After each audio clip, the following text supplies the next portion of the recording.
എല്ലാവർക്കും എൻ്റെ പുതിയ വീഡിയോയിലേക്ക് സ്വാഗതം. ഈ വീഡിയോയിൽ ഞാൻ പറയാൻ ഉദ്ദേശിക്കുന്നത് റിട്ടയർമെൻറ്റ് ആകുന്നവർ അല്ലെങ്കിൽ പെൻഷൻ ആകുക എന്ന് നമ്മൾ പറയും, അങ്ങനെയുള്ളവരെ ബാധിക്കുന്ന ചില പ്രശ്നങ്ങളാണ്. അപ്പോൾ അത് എങ്ങനെ മറികടക്കാം എന്നുള്ളതാണ് ഈ വീഡിയോയുടെ പ്രമേയം.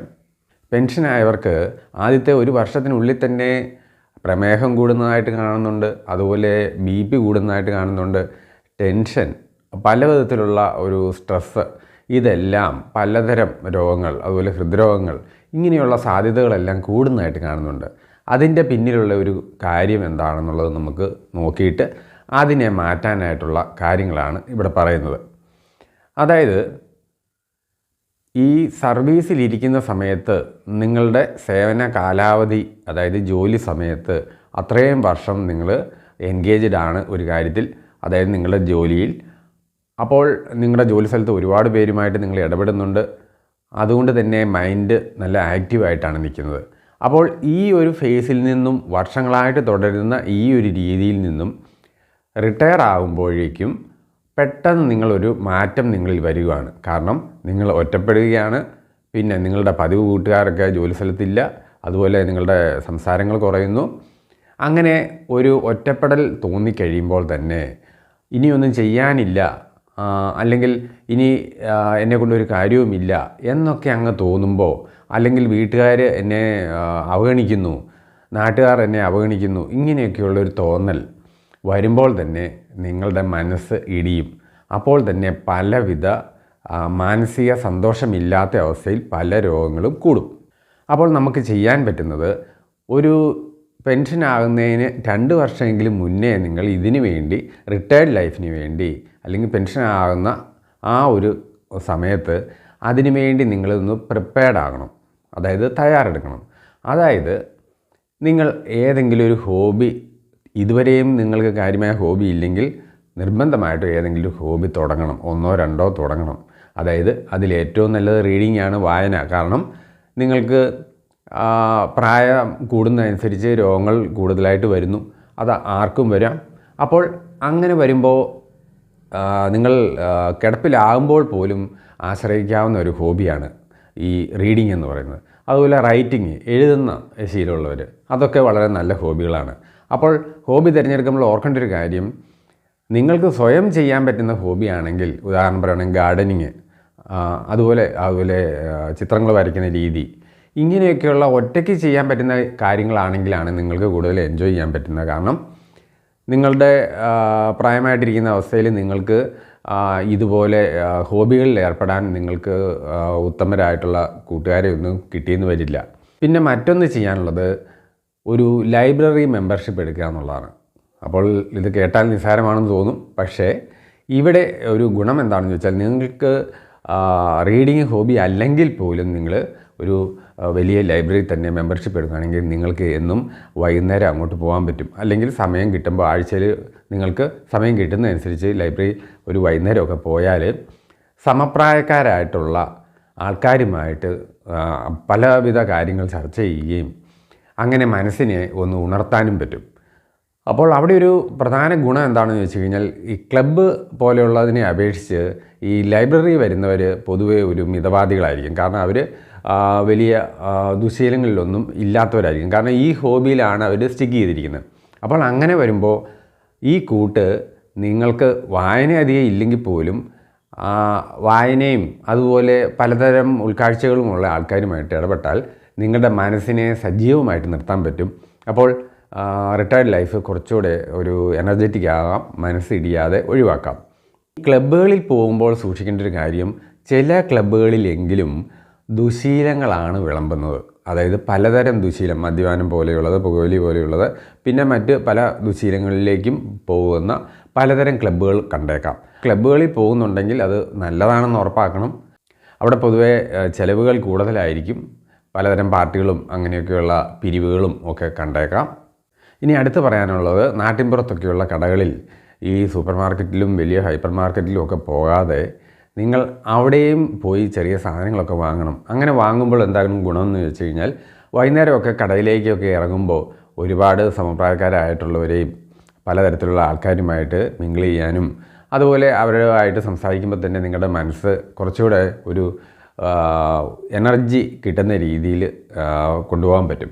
പക്ഷേ അവിടെ ഓർക്കേണ്ട ഒരു കാര്യമുണ്ട്, രാഷ്ട്രീയപരമായിട്ടും മതപരമായിട്ടും ഒക്കെയുള്ള പലതരം ആൾക്കാർ, പലതരം കാഴ്ചകളുള്ളവർ അവിടെ വരും.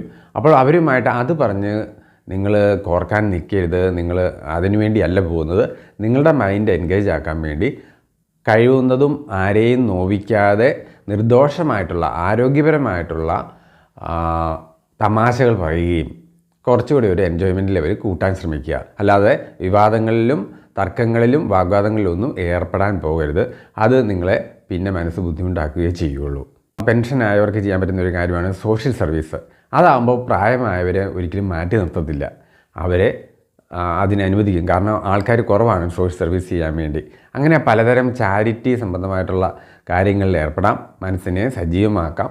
മാത്രമല്ല മരണഭയം കുറയ്ക്കാനും പറ്റുന്ന ഒരു കാര്യമാണിത്. കാരണം നിങ്ങളുടെ ശേഷിച്ച വർഷങ്ങൾ നിങ്ങൾ പ്രയോജനപ്രദമായിട്ട് ദൈവത്തിൻ്റെ ഹിതമനുസരിച്ച് നിങ്ങൾ പുണ്യപ്രവർത്തനമാണ് ചെയ്യുന്നത്, സൽക്കർമ്മങ്ങളാണ് ചെയ്യുന്നത്. അപ്പോൾ മരണശേഷം അതിനൊരു പ്രതിഫലം ഉണ്ടാവും എന്ന് വിശ്വസിച്ച് നിങ്ങൾക്ക് മരണഭയത്തെ കുറയ്ക്കാൻ പറ്റും. പിന്നെ മറ്റൊന്നുള്ളത്, നിങ്ങൾ കുറച്ചുകൂടെ സോഷ്യലൈസ് ആകാൻ വേണ്ടി പലതരം ഫങ്ഷൻസ് കാണുമല്ലോ. അതൊക്കെ നിങ്ങളെ വീട്ടിൽ വിളിക്കുമ്പോൾ നിങ്ങൾ തന്നെ, പ്രായമായ ആൾക്കാർ തന്നെ അങ്ങ് പോവുക. അപ്പോഴേക്കും സമപ്രായക്കാരായിട്ടുള്ളവരും ഒക്കെ ആയിട്ട് ഇടപെടാനും വർത്തമാനം പറയാനും പരിചയം പുതുക്കാനും പുതിയ സൗഹൃദങ്ങൾ ഉണ്ടാക്കാനും ഒക്കെ നിങ്ങൾക്ക് പറ്റും. അതേസമയത്ത് സന്തോഷപ്രദമായിട്ടുള്ള പലതരം ചടങ്ങുകളുണ്ട്. ആ ചടങ്ങുകളിലാണ് നിങ്ങൾ കൂടുതൽ ശ്രദ്ധിക്കേണ്ടത്. അതുപോലെ വിരസത അനുഭവപ്പെടാതിരിക്കാൻ വേണ്ടി പ്രായമായവർക്ക് ചെയ്യാവുന്ന ഒരു കാര്യമാണ് ആരാധനാലയങ്ങളിൽ പോവുക. അപ്പോൾ കുറച്ചുകൂടി ദൈവവുമായിട്ട് അടുക്കാനും നിങ്ങളുടെ ശുഭാപ്തി വിശ്വാസവും ഒക്കെ കൂട്ടി മനസ്സിനെ ഒന്ന് സജീവമായിട്ട് നിർത്താൻ പറ്റും. അതുപോലെ രസകരമായിട്ടുള്ള കോമഡി ഷോസ് ടി വിയിലൊക്കെ ഉണ്ട്, അല്ലെങ്കിൽ ഇൻ്റർനെറ്റ് വഴി കാണാൻ പറ്റും. അങ്ങനെ ചിരിയും ഉത്സാഹവും ഒക്കെ ഉണർത്തുന്ന പോസിറ്റീവായിട്ടുള്ള പലതരം സിനിമകളും അങ്ങനെയൊക്കെയുള്ളത് കാണാനായിട്ട് ശ്രമിക്കുക. പിന്നെ പലതരം ആത്മീയ യാത്രകൾ, അതായത് തീർത്ഥാടന കേന്ദ്രങ്ങളിലൊക്കെ പോകുന്നത് പ്രായമായവരെ സംബന്ധിച്ച് വളരെ നല്ലൊരു കാര്യമാണ്. പിന്നെ നിങ്ങൾ പ്രത്യേകമായിട്ട് ഓർക്കേണ്ട ഒരു കാര്യം, ഇപ്പോൾ ഈ പെൻഷനാകുന്നതിന് തൊട്ട് മുമ്പ് തന്നെയുള്ള വർഷങ്ങളിൽ നിങ്ങൾ അവധി നിങ്ങൾക്ക് കിട്ടുന്നു, അല്ലെങ്കിൽ കുറച്ച് ദിവസം അടുപ്പിച്ച് നിങ്ങൾക്ക് ലീവ് കിട്ടുന്നു. അപ്പോൾ നിങ്ങൾ എന്താണ് ചെയ്യുന്നത്, നിങ്ങളുടെ വീട്ടിൽ നിങ്ങൾക്ക് വിരസത അനുഭവപ്പെടുന്നുണ്ടോ എന്നൊക്കെയുള്ള കാര്യം നിങ്ങളൊന്ന് അനലൈസ് ചെയ്യണം. അങ്ങനെ ഉണ്ടെങ്കിൽ തീർച്ചയായിട്ടും സ്വിച്ചിട്ടതുപോലെ ഒരു മാറ്റം നിങ്ങൾ സംഭവിക്കത്തില്ല. അതുകൊണ്ട് നിങ്ങൾ എന്ത് വേണം, ഈ പെൻഷനാകുന്നതിന് ഒരു 2 വർഷം മുമ്പെങ്കിലും നിങ്ങൾ ആ ട്രാക്കൊന്ന് മാറ്റി പിടിക്കണം. അതായത് അവധി ദിവസങ്ങൾ വരുമ്പോൾ നിങ്ങൾ എൻഗേജ്ഡ് ആകാനും നിങ്ങളുടെ മനസ്സിനെ സജീവമായിട്ട് നിർത്താനും ശ്രമിക്കണം. ഇനി നിങ്ങൾ ടീച്ചർമാർ അല്ലെങ്കിൽ നിങ്ങൾ നല്ല അറിവുള്ള ആളാണെങ്കിൽ നിങ്ങൾക്ക് സൗജന്യമായിട്ട് വേണമെങ്കിൽ ട്യൂഷൻ എടുക്കാം. കുട്ടികൾക്കൊക്കെ ഫ്ലാറ്റിലും മറ്റുമൊക്കെ ആണെങ്കിൽ കുട്ടികൾക്ക് അല്ലെങ്കിൽ അയൽപക്കത്തുള്ളവരെ വിളിച്ച് ക്ലാസ്സുകളൊക്കെ എടുക്കുകയും അങ്ങനെ നിങ്ങളുടെ ഓർമ്മശക്തിയെയും നിങ്ങളുടെ ബുദ്ധിശക്തിയെയും ഒക്കെ സജീവമായിട്ട് നിർത്താനും പറ്റും. പ്രത്യേകമായിട്ട് ഓർക്കേണ്ടത്, നിങ്ങൾ സർവീസിലിരിക്കുന്ന സമയത്ത് നല്ല രീതിയിൽ മറ്റുള്ളവരോട് പെരുമാറാനും സഹപ്രവർത്തകരോട് നല്ലൊരു ആരോഗ്യപരമായിട്ടുള്ള ഒരു സമീപനവും ഉണ്ടായിരിക്കണം. എങ്കിൽ മാത്രമേ ഉള്ളൂ നിങ്ങൾ റിട്ടയർ ചെയ്ത് കഴിഞ്ഞാലും പിന്നെ ഒരവസരത്തിൽ അവരുമായിട്ട് ഇടപെടേണ്ടി വരുമ്പോൾ അവർ നിങ്ങൾക്ക് മതിയായ പരിഗണന തരികയുള്ളൂ. ചില ഇടങ്ങളിൽ കാണുന്നത്, പെൻഷനായി റിട്ടയറായി എന്ന് പറയുമ്പോൾ പൊതുവെ ആൾക്കാർ അവഗണിക്കുന്ന ഒരു രീതിയുണ്ട്, സ്വന്തം വീട്ടുകാർ പോലും അവഗണിക്കുന്ന ഒരു രീതിയുണ്ട്. അപ്പോൾ നിങ്ങൾ ഏതിനെയും നിങ്ങൾ മനസ്സുകൊണ്ട് ഉൾക്കൊള്ളാനായിട്ട് നിങ്ങളൊന്ന് പാകപ്പെടണം. അതായത് ഈ ലോകത്ത് നടക്കുന്ന കാര്യങ്ങളൊക്കെ ഒന്ന് നിങ്ങൾ അറിഞ്ഞിരിക്കണം. അപ്പോൾ അതിനുവേണ്ടി രാവിലെ പത്രം ഒന്ന് വായിക്കുക. അതുപോലെ വീട്ടിലേക്ക് പലതരം സാധാരണ മാസികകൾ, മലയാളത്തിൻ്റെയൊക്കെ സാധാരണ മാസികകളും വീക്കിലികളും ഇങ്ങനെയുള്ള സാധനങ്ങളെല്ലാം നിങ്ങൾ കൂടുതലായിട്ട് സബ്സ്ക്രൈബ് ചെയ്യുകയും അങ്ങനെ അത് ഇൻ്റർനെറ്റ് വഴി അല്ലാതെ നിങ്ങൾ ഡയറക്റ്റായിട്ട് വായിക്കാൻ പറ്റണം. അങ്ങനെയൊക്കെ വരുമ്പം മനസ്സിന് നിങ്ങൾക്ക് തീർച്ചയായിട്ടും ഒരു ഉത്തേജനം കിട്ടും. അങ്ങനെ രോഗങ്ങളെ പരമാവധി ചെറുത്ത് നിൽക്കാനും അതുവഴി നിങ്ങൾക്ക് ആരോഗ്യപ്രദമായിട്ട് വളരെ നീണ്ട കാലയളവ് വാർദ്ധക്യം അനുഭവിക്കാനും പറ്റും. അപ്പോൾ തീർച്ചയായിട്ടും ദൈവം എല്ലാവരെയും അനുഗ്രഹിക്കട്ടെ.